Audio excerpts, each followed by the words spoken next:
Stop orders are one of the 4 primary types of orders we need to know for the exam, and in this video specifically, we will focus on sell stop orders. Stop orders are primarily used as a way to protect an investor against losses on another investment. Most of the time, this will involve things like shares of stock or maybe an exchange-traded fund. So for an example, let's go ahead and just assume that we own shares of stock at 60. Now, owning stock comes with benefits. If the market price were to rise to 70, 80, 90, 100 and keeps going up, the higher it goes, the higher we can sell that stock for later, and the bigger the capital gain we will realize when we do so. That's the good of owning stock. But the bad is, what if the market price starts falling? 55, 50, 40, 30, 10, 0. The market price could theoretically go all the way down to 0, although that's relatively rare and uncommon. It could happen if the issuer of that stock goes bankrupt. So those are the 2 big things we want to keep in mind when we own stock. We like it when the stock price goes up because we can sell the stock at a higher price later, but also we're losing money if the market price goes down. A sell stop order could help an investor avoid losing more money. So let's say that both of us own this stock at 60 and we ask ourselves, okay, what is the most we're willing to lose in this stock before we want to get out of it? And let's say that the most we're willing to lose is $10 per share. So we place a sell stop at 50 into the system. What this order will do is it will start selling our stock once the market price hits 50 or below. And this is a way to tell our broker dealer,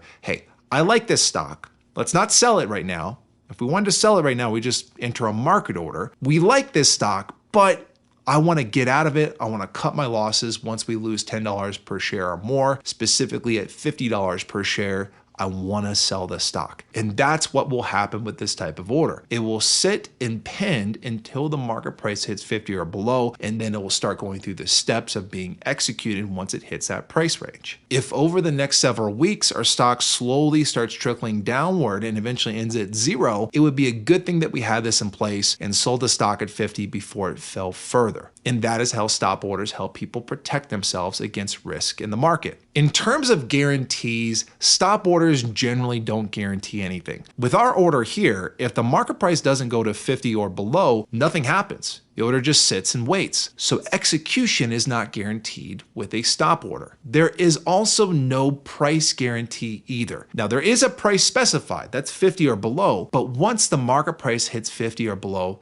the order triggers. Sometimes we use the word elected or elects instead of triggered, same thing. But once the order triggers, it becomes a market order. And if you remember with market orders, they execute at the next available price. So basically, we need the market price to hit 50 or below for anything to happen here, but once it triggers, it just becomes a market order and goes through at the next available price. Given the fact that next available price could be anything, there is no price guarantee either. The furthest we could go with guarantees is we could say once the order triggers, there is an execution guarantee. We know the order will go through at that point, but if we look at an untriggered stop order, there's no execution guarantee because there's no guarantee that the price will go to the price range specified. And secondly, if it does get to that price range and triggers, there's no price guarantee. Goes through the next available price, whatever that is. All orders that specify a price of any form, including stop orders, must be given a time frame that is associated with them. And at the very least, they either need to be designated as day orders, which will cancel by the end of the day if they don't go through, or good till canceled orders, we call them GTC orders, which stay in the system until they're either executed or they're canceled by the investor, whichever happens first. The last thing to cover real quick is to revisit our friend SLoBs over BLiSS. This acronym will help you determine quickly and easily where we need the market price to go for an order to start going through the action of being executed. Now again, we had a sell stop at 50. We thought through it and talked through how it works, but if we're just using SLoBs over BLiSS, all we need to do is identify that we have a sell stop order, SS is below the line,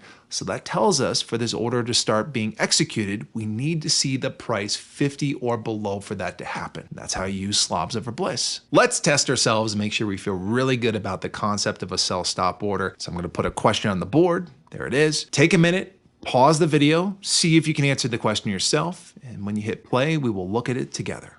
Okay, an investor submits the following order. They want to sell 100 BCD shares at 90 stop. At the bottom, they give us a bunch of market prices that the stock is available at, and then the question is, what statement is true? Obviously, based upon the answers given to us, we need to know what exactly happens with this order. When does it trigger? When does it execute? And we know already stop orders have that two-step process. They have to trigger first, and then they get executed second. Let's go back to our friends, SLoBs over BLiSS. We know we have a sell stop order. Easy, it's right in the name. SS is below the line, so we know in order for something to start happening here, we need to see the market price of 90 or below. Now that we know we're looking for 90 or below, we'll go to the market prices provided. We want to assume these market prices were given to us in chronological order, so we'll read them from left to right, and we're simply just looking for the first price we see that is 90 or below. Sometimes this happens, but the first price that you come across might be in the threshold you're looking for. 89 is 90 or below, and that's not a mistake. A lot of times these questions are set up this way to trick you and make you think you don't know what you're looking for. But 89 for sure is 90 or below, and that is where the order will trigger. Once the order triggers, it becomes a basic market order, which will execute at the next available price. In this case here, that is 91. A lot of people taking these exams would be confused by the fact that this order executes ultimately in 91, which is a price above the price you specified. We know that SS is below the line. We were looking for 90 or below for it to trigger, but again, once it triggers, all price requirements are out the window.